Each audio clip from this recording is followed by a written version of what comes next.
As we wait now for the Supreme Court to render a decision about presidential immunity, Donald Trump is required once again to return to a New York courtroom.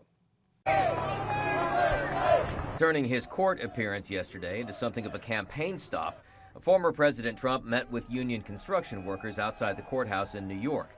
Today, renewed focus on his relationship with David Pecker, the former publisher of the National Enquirer, who has described trying to suppress negative stories about Trump.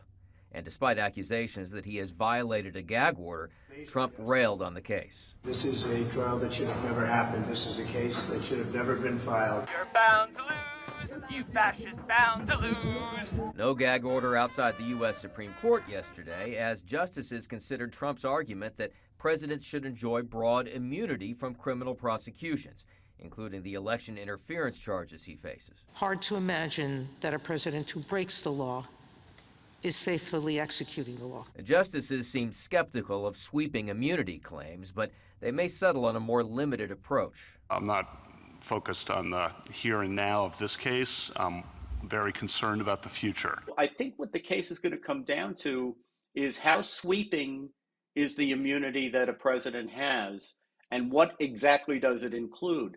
And it may not be possible for the court to decide what it concludes without further proceedings in the lower courts.